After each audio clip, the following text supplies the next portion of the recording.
Un caso que ha dado para mucho que hablar. Esperamos novedades una vez que se levante la feria judicial, el caso Astesiano y sus diferentes derivaciones.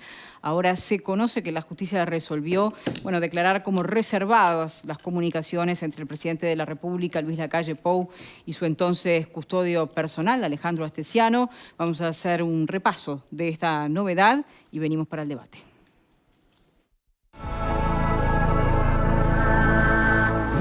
El juez Marcelo Souto dispuso la reserva de los chats del presidente de la República, Luis Lacalle Pou, con su ex custodio Alejandro Astesiano por 6 meses, el máximo plazo habilitado legalmente. Las conversaciones son parte de la carpeta investigativa del caso que lleva adelante la fiscal Gabriela Fossati, que fue quien solicitó al juez la reserva de los mismos por motivos de seguridad, según publica el diario El Observador. En su escrito, fundamentó que la ausencia de esta medida pondría en peligro detalles de privacidad del presidente, incluidos algunos que podrían comprometer su seguridad y la de su familia. Según señala El Observador, el documento fechado el 23 de enero apunta que se desprende de la argumentación realizada, procesar y analizar toda la información obtenida sin dudas llevará tiempo y la publicidad que se pueda realizar de parte de la información podría comprometer su normal desarrollo y por consiguiente la investigación. Además, señala que entre los argumentos, la fiscal hizo referencia a que es de público conocimiento las filtraciones que se han realizado a terceros de la evidencia recabada.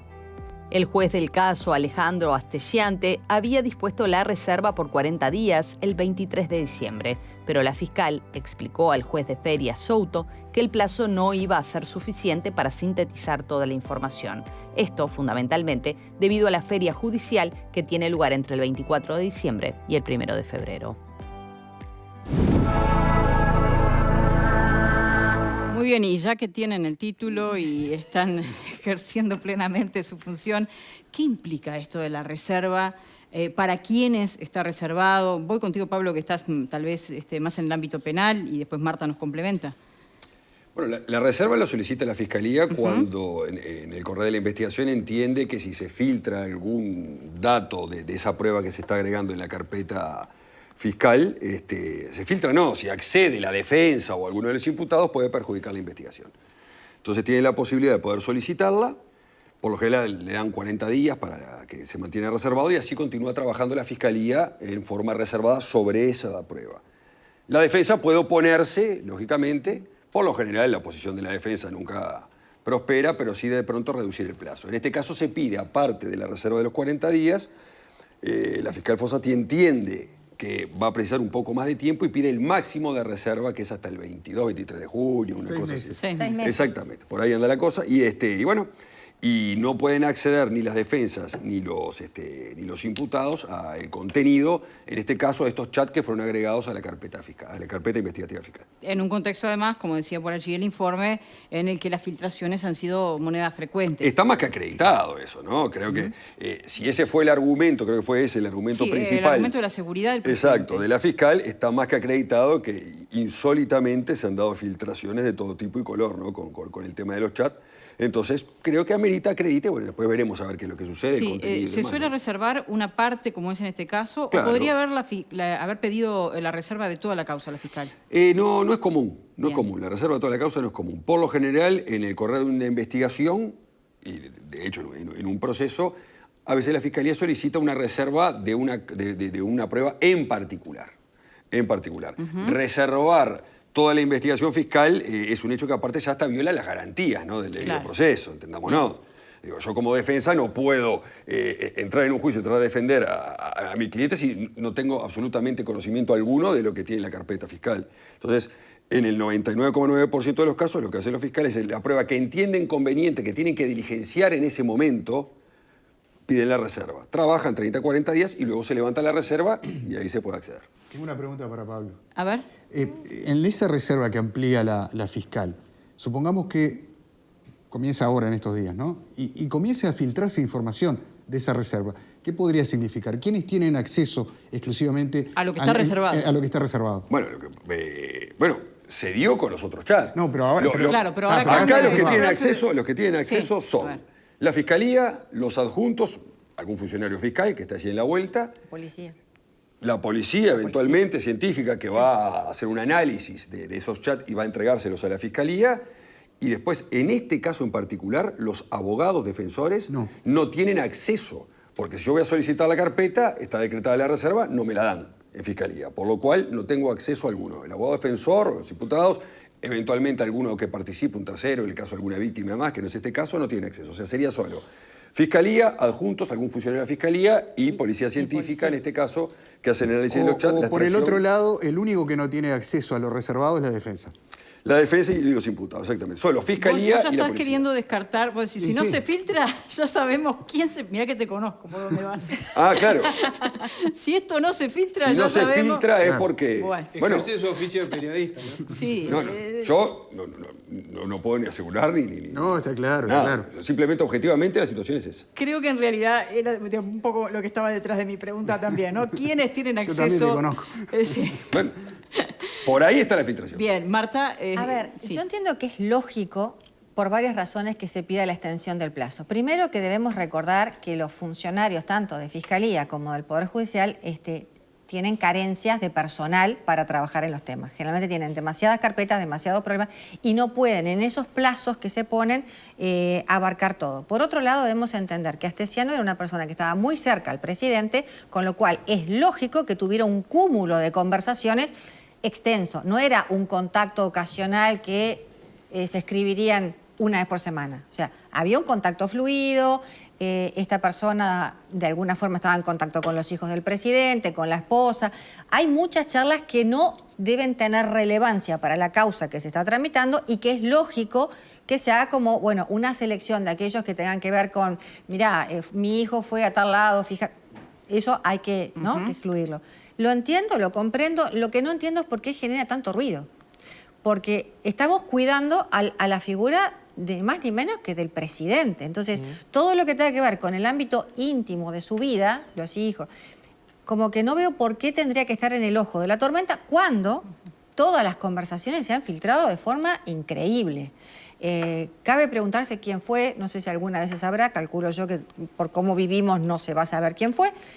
Pero bueno, me parece lógico que se le dé el plazo y que no se esté de alguna forma discutiendo que se haga una selección de lo que está vinculado a los ilícitos o presuntos ilícitos que haya cometido el señor Astesiano con lo que es el movimiento natural de la familia del presidente Lacalle. Sí, tal vez la reserva, no sé si eso ha causado polémica por estas horas. Sí causó polémica la incorporación tal vez tardía de estas comunicaciones a la causa, luego de que Fossati dijera públicamente en una entrevista al Observador de que eso había quedado afuera. Después hubo allí una serie, ¿no?, de idas y vueltas respecto a quién había pedido que esa comunicación quedara afuera, si había sido el propio presidente de la República, si había sido el ministro del Interior. Fossati termina diciendo que esto fue un malentendido con la policía que estaba allí a cargo de preservar esos celulares, y aparece después la incorporación de estas comunicaciones a la causa. Creo que es allí donde más ruido se ha generado, por lo menos por estas horas no he leído cuestionamientos a que se reserven estos chats, sino a por qué llegaron tarde a esta investigación. Exacto. Yo creo que todos podemos entender que es razonable que una información tan delicada, que pueda ser a la seguridad no solo del hombre presidente y su familia, sino a la institucionalidad, presidencia de la República, debe ser custodiada en el contexto de una causa, y ahí aparece la pregunta de Marta, yo creo que es muy pertinente. ¿Por qué hay tanto ruido en torno a esta causa? Uno podría decir, bueno, porque es seguramente una de las causas más impactantes de la historia del sistema judicial en Uruguay, de las, digamos, de los ires y venires del gobierno de la República, pero claramente acá lo que aparece es una fiscal que ha tenido prácticas comunicacionales que, desde mi modo de ver, no han contribuido a el buen desempeño, el buen funcionamiento, ¿sí? No le podemos atribuir a la fiscal el asunto de las filtraciones, o en principio no sería pensable, pero sí hay una serie de comunicaciones a través de Twitter, hay una actitud de poner como en amenaza, yo dejaría esta causa, y después el presidente dice no, que no deje la causa, y uno se pregunta ¿por qué el presidente opina quién debe ser la fiscal cuando él mismo está muy cercano a esta causa? Entonces yo creo que acá falta celeridad, porque todas las demoras en el trámite y en la investigación generan ruidos, y ahí hay un tema de capacidades, de recursos y demás que seguramente son escasos y eso complica.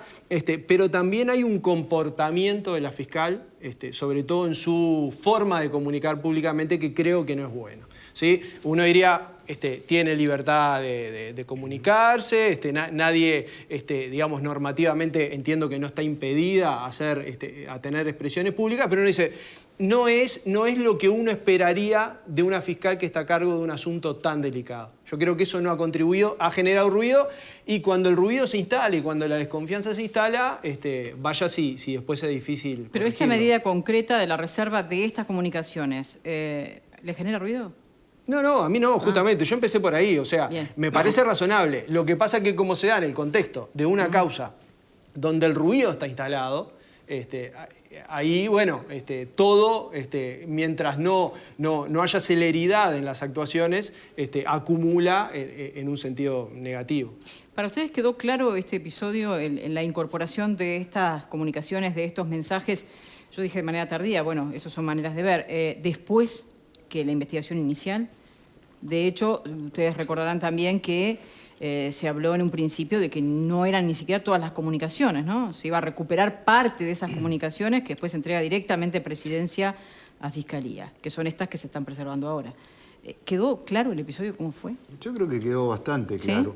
En un principio, más bien había una opinión contraria, como diciendo, bueno, no se va a poder recuperar absolutamente nada.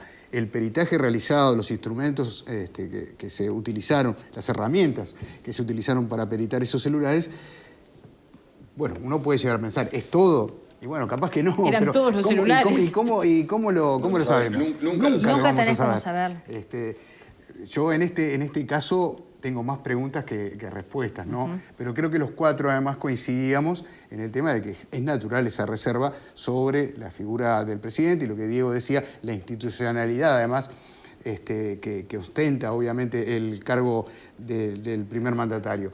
Y porque además me parece que, más allá de cuestionamientos o no que se le puedan hacer a la fiscal, en un caso tan complejo, me parece que le quita un poco de estrés a la tarea de la fiscalía, que parece tenerlo y bastante. Ahora, insisto, si en unos días empezamos a recibir filtraciones sobre algo reservado, bueno, ahí se complicó el partido. círculo se va achicando. No, pero aparte ahí habrá que sería esperar. muy complejo, porque el núcleo de personas que acceden es bastante identificable. Claro. Entonces se ahí supone sería... que tendría que haber una trazabilidad sobre eso, ¿no? Sí, claro, entonces sería muy, muy complejo. Ahora, debemos recordar una cosa, corregime Pablo si me equivoco, la Fiscalía tiene un año para investigar con la posibilidad de pedir una extensión hasta 2 años, ¿verdad? Sí, una prueba. Correcto.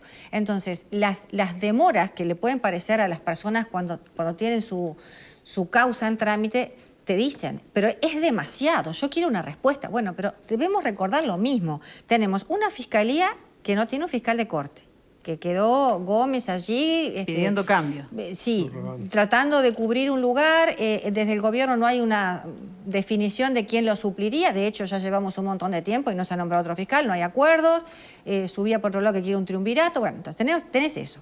Después tenés la eterna queja de los fiscales de que son pocos y que no dan abasto con los casos. Entonces yo puedo entender que para la ciudadanía esto tendría que resolverse en, les gusta 15 días o mes.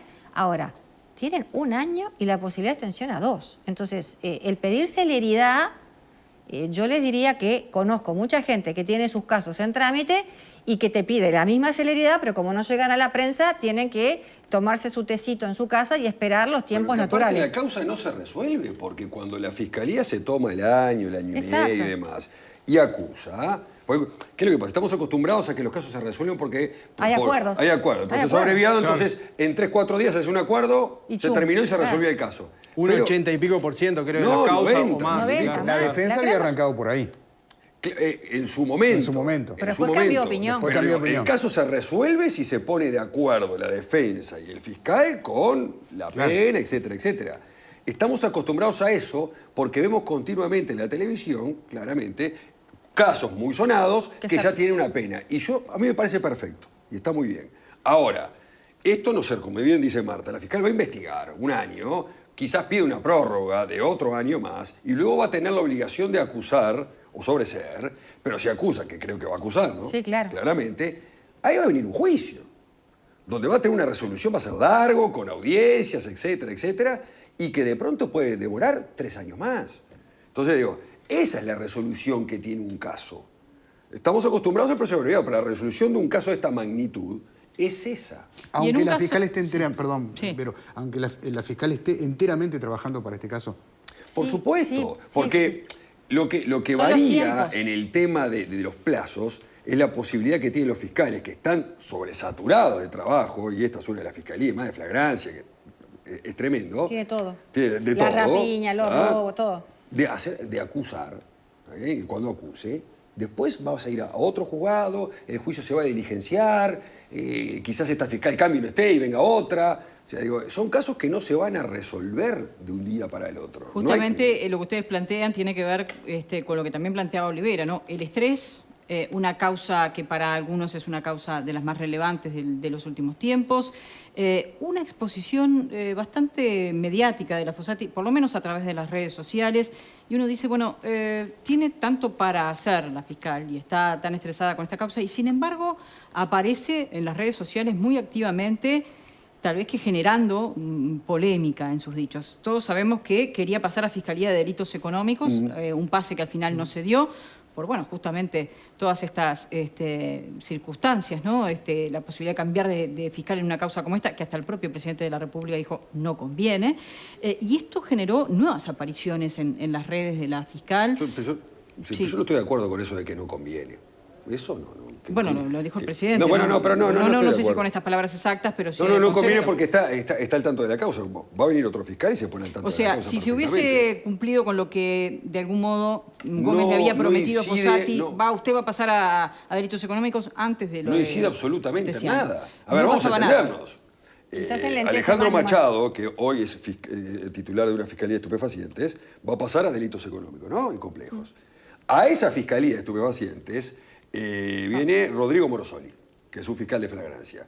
La Fiscalía de Estupefacientes de Machado, con el cual yo he trabajado, con Morosoli también, por supuesto, está saturada de casos extremadamente complejos.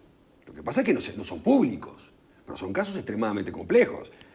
Y Morosoli tiene la capacidad demostrada que va a llegar a esa fiscalía que no tiene absolutamente nada que ver con la que él está acostumbrado a trabajar ahora y puede absorber todas las carpetas sin problema y continuar. O sea, eso de que se cambie un fiscal con otro para que avance una causa o no avance, de hecho, cuando la fiscal estuvo en Europa, por razones personales y acreditada antes de este caso, hubo un fiscal que se quedó con el caso. Todos los fiscales están capacitados para absorber cualquier causa. Entonces, ¿en qué lugar ubican esta afirmación de Fossati que dice me deslindo de toda responsabilidad por atrasos en el caso Astesiano, un poco en respuesta a que ella quería estar en otro lugar? Tuvo también una comunicación con la producción. Bueno, lo que pasa es que hemos procurado su palabra, que va en ese sentido. Te leo, Pablo, dice que bueno, que esto lo que quiso decir es que busca procurar las mejores condiciones para trabajar y no soy responsable por demoras o desatención de asuntos por sobrecarga de trabajo. Es que es tal cual. O sea, cuando vos tenés muchos casos, no podés sacarlos con la celeridad que la gente reclama. Entonces, aparte,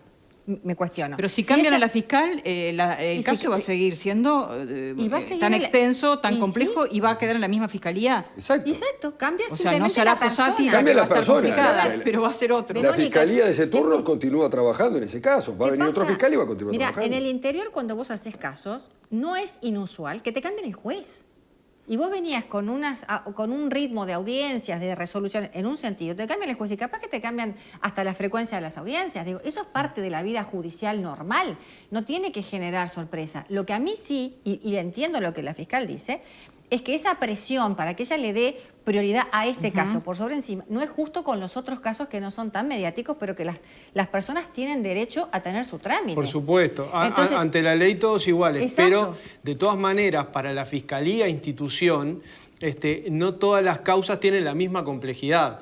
Y entiendo que una causa de este tipo, donde además empiezan a ramificar asuntos, ¿sí? Porque aparecen empresas vinculadas, porque aparecen figuras políticas que eventualmente o aparentemente fueron víctimas de espionaje y demás. Entonces, uno diría... la pregunta es... no está probado. Bueno, está bien, pero la pregunta es, tenemos la institucionalidad suficiente y los recursos suficientes para que el Estado persiga este tipo de delitos extremadamente complejos. Habría que preguntárselo a Gómez. Yo creo No, que no los tenemos. ¿Qué le vas a no preguntar a Gómez? Pero digo, No para hay. tener la certeza. Pero no es culpa de Gómez. No es culpa de Gómez ni culpa de Fossati. Está bien, no es culpa de ellos, pero entran en un cruce de declaraciones, ¿sí? Por esta cuestión de cuánto puedo dedicarme, de si tengo una posición, de si que Pero, realmente Diego, no está ayudando. ¿Qué dijo Subía cuando se fue de la Fiscalía? Que era inhumana la carga de trabajo. Lo dijo bien clarito. Estuvo entre las razones por las cuales se fue. Entonces sí, tienen una sobrecarga de trabajo importante. Y una causa como esta, como tú mismo lo decís, que tiene tantas aristas para investigar, ¿cuántas horas tendrías que dedicarle? Y por otro lado, si yo fuera la fiscal y tengo esta mega causa, por llamarla de alguna forma, con todas estas aristas, tengo 2 adjuntas, algún funcionario más, y a su vez me siguen llegando casos porque estoy en flagrancia, y bueno, yo tengo que tratar todas las causas. Entonces la voy llevando despacito por lo que implica, pero también voy pregunto porque no me quedó claro. ¿No se le dio algún tipo de exoneración de otras causas que llegan a esa fiscalía? En algún momento sí. Pero son parches mínimos. Sí, Claro. ella sigue insistiendo en que son los recursos parches. que se pidió No se los no dieron, son no los se los que... dieron. Pero vos, a ver, cuando el gobierno de turno, no porque sea el gobierno de turno, exige, en este caso, a la Fiscalía celeridad, etcétera, etcétera, viejo, si vos exigís por este lado, poné Claro. dinero. Ahora, si vos estás trabajando con un presupuesto que es dramático, porque esa es la realidad, y uno lo vive porque trabaja ahí y va todos los días Lo y ve cómo padece. funciona y lo padece, entonces vos decís, ¿qué más le podés exigir? ¿Qué celeridad le podés exigir cuando de repente en un día tienen 10 casos que resolver? 10, no 1, 10. Pero ese problema lo va a tener Fossati cuando Lo va a vaya a tener delitos económicos Fossati. y Todo. lo tiene cualquiera que asuma el lugar de Fossati. Pero lo tiene, a ver, lo tiene Fossati, no va con Fossati. y lo tiene delitos económicos Bien. porque tiene situaciones similares, y lo tiene estupefacientes porque tiene situaciones Y lo similares. tiene el mago Merlín si lo nombra mañana. Claro, la Fiscalía en su conjunto están trabajando el 110% de los recursos humanos. Pero no Y tienen... ni hablemos de la Defensoría Pública, que también tiene un rol Por importantísimo y supuesto, tiene por supuesto. hasta menos Entonces vos no le recursos. podés exigir, en este caso a la Fiscalía, que actúe con celeridad cuando no le da los recursos. Y cuando 2 más tiene- 2 es 4 en todas las escuelas Claro. del país. Y cuando tiene tantas aristas para seguir. Claro. Ni En podés ese, criticar al sentido, fiscal. en ese sentido, tal vez tiene lógica esta suerte de catarsis que hace Fossati, ¿no? Como en cuotas y a través de las redes sociales, Verónica, a mí reclamando me lo dicen, cosas. yo no los voy a nombrar, fiscales, que conozco de trabajar con ellos mucho tiempo, me lo dicen continuamente esto. Lo único que no lo hacen público. Y no. Estamos saturados, tengo 800 casos, hoy me entraron 7, no sé cómo hacer, déjame ver qué hago. O sea, la vorágine se da en todas las fiscalías. Esta es una causa que casualmente es una causa que tiene una magnitud importante y por eso salta esto. y más allá de que tenga razón en esta suerte de reclamos que realiza, ¿es conveniente que una fiscal con un nivel de exposición tan grande, con una causa tan importante, aparezca en las redes sociales tan activamente? Por no ejemplo, estoy de ella acuerdo. misma hace alusión en uno de sus tweets a ni los dossiers ni los amigues pueden transformar lo que es, puede funcionar un tiempo, incluso durante un largo tiempo, pero al final las cosas se acomodan, y hace referencia a aparentemente un informe que se presentó, un dossier que se le presentó a Fiscalía, donde se estudiaba sus movimientos en las redes sociales. A qué le daba me gusta, a qué cosa no le daba me gusta, más allá de lo que expresa sobre la Fiscalía, el funcionamiento de la Fiscalía, las diferencias que mantiene con Gómez, un seguimiento de su actividad en las redes sociales, y ella lo cuestiona también públicamente esto. ¿Debieran los fiscales tener una cuenta de Twitter en la que pueden darle me gusta a una declaración política o cuestionar a determinadas cosas? No sé. hacerlo estaría lastimando la libertad, seriamente la libertad de expresión. Yo creo que solamente en el caso de un juez, y ahí recuerdo un caso que hablamos acá, ¿se acuerdan? Hace un tiempo, una una jueza. jueza. Una jueza. Creo que salvo en el caso de un juez y hasta por ahí nomás, el resto, sí, ¿por qué no? Sí, Como parte de la es libertad un de derecho expresión. Pero natural. no es el decisor el fiscal, claro. vamos a entenderlo. No, Sí. no, está claro. No Yo, sé. yo creo que acá, digamos, no entra en discusión la legitimidad de que los fiscales tengan sus canales de comunicación pública, incluyendo las redes sociales. Sí creo que hay una discusión sobre el tono o sobre la forma, sobre la oportunidad también. O sea, pueden Sí. hacerlo, pero después que se hagan cargo de lo que publican. Bueno, yo creo que deberían tener una serie de criterios vinculados al ejercicio de una posición institucional tan relevante y máxime cuando se está tomando una causa tan sensible desde el punto de vista político, que me parece que en este caso se está recorriendo un camino que no es aconsejable. Está claro que no va a ser impugnada por eso, pero creo que ese ruido que no beneficia para nada el transcurso de la causa es en parte o en buena aunque en el medida medio estén los reclamos legítimos de generado por la propia fiscal. ¿Cuál es la sospecha? ¿De que la fiscal va a tener una mirada dulcificada porque puede ser blanca? ¿Esa es la sospecha de Yo fondo? creo que en definitiva es un poco el reparo que se plantea. Porque sí. a ver, a mí a veces cuando la gente habla con Ella misma lo dice, me han dicho comunista, Claro. me han dicho Bueno, pero militante del Partido Nacional. no alimentes el prejuicio, cuando al mismo tiempo el presidente está pidiendo que esa fiscal sea conservada en el cargo. Entonces Es decir, la sospecha es la que yo te estoy diciendo. Esa es la sospecha, bueno, pero me parece que si vamos a entrar a teorías conspiratorias habría que darle una base de probatoria. bueno, pero yo creo que es bueno que los actores institucionales hagan cosas para despejar las sospechas. Bueno, en ese caso que ya establece era que una resolución, una instrucción de fiscalía diciendo, bueno, a partir de la fecha no hacen más publicaciones en redes, porque de lo contrario... Todo, pero es todo Lo humo, eso es el que además que no publiquen en redes no implica que tengan una parcialidad pero acá, o una pero simpatía política y la puedan usar cuando el juzgan. problema acá se da que hay una cuando discusión acusan. en las redes sociales de la fiscal y su jerarca, que Claro. intercambian Claro. una discusión En el medio de una causa en el medio de una causa, que todo lo no es demás, cualquiera. todo lo demás fue artificiales. El problema que hay acá es ese, es que una fiscal y su jerarca entablan una discusión de tono personal, podría decirse, que en realidad creo que no le hace bien ni de un lado ni del otro. Después, opinión, yo conozco un montón, yo no tengo Twitter, pero me mandan y tengo un montón de fiscales que opinan por Twitter, no de política, sino de determinados casos y demás, están en todo su derecho y les pegan, le dan un palo bárbaro después y otros los aplauden. Hacemos la última pausa y ya venimos para las reflexiones finales.